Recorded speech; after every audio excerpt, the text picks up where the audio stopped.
The question that I have is, how do we as ministers address and deal with the hard issues that face women?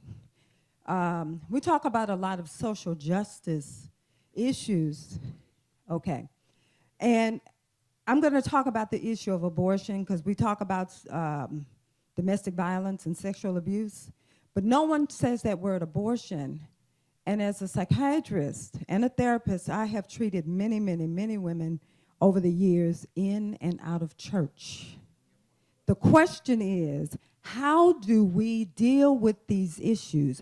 Bring them before pastors and bring healing to churches, starting with the pulpit on down to the congregation. Who wants to take that easy question?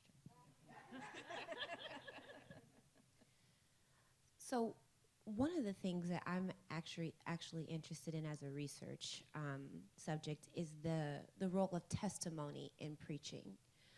And I think that as women who are in ministry, I think that one of the other responsibilities that we have to the women we minister to is to continue to testify and to continue to talk about specifically, I mean, the nature of testimony is talking about the ways that God has assisted us in our existential issues.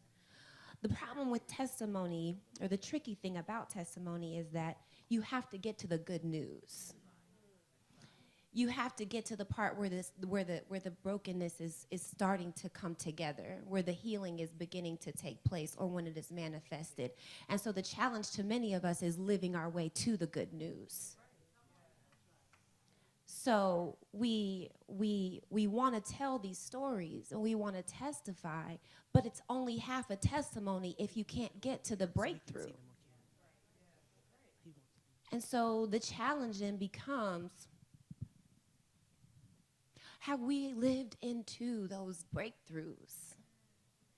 And have we reflected on the journey to it in a way that is that is circular? Can we tell the beginning of the devastation? Can we tell the journey through the counseling, the support groups, the actual day that I was in the hospital and my baby was taken out of my body, the rituals that I went through to try to heal myself, and the people I could tell and the people I couldn't?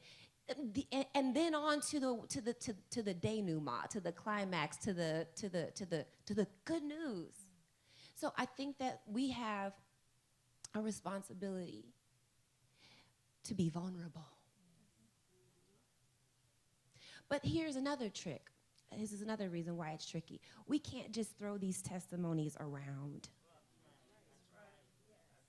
You can't just tell it just to be telling it or to valorize your own story. You have to be discerning. And you have to be sensitive to the Spirit.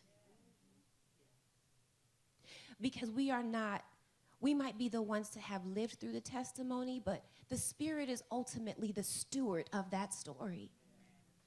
The one who owns the story to use at her discretion for the healing of the people. And so you have to be discerning when you tell that testimony. The other thing that I would say is we really need to do some work around ritual.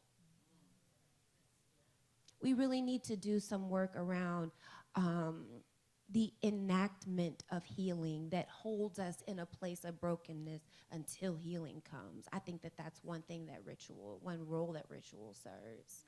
Well, Michelle, she specifically wants to know, though, how do we get this to the church and to pastors? Yes. So you're saying point pastors toward ritual? Point pastors to ritual, and I think that, I'm a liturgical person. My PhD is in liturgical studies, and so I feel like I got to do some work in this area to get into the hands of pastors and those of us who have homegrown rituals, whether you've read about it in a book or it was just something that worked for you.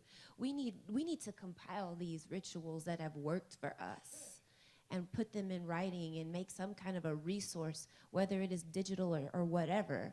But somebody might have handed you down something that really worked for you while you were on that journey to that testimony. What was that thing that worked for you? that held you, that sustained you, that brought you into communion with the Holy of Holies. That's what ritual serves to do. And I don't know that Sunday morning ritual does that well enough. I don't know that Wednesday night Bible study does that well enough. And so how do we press liturgically? How do we press ritualistically even onto our healing in congregational settings?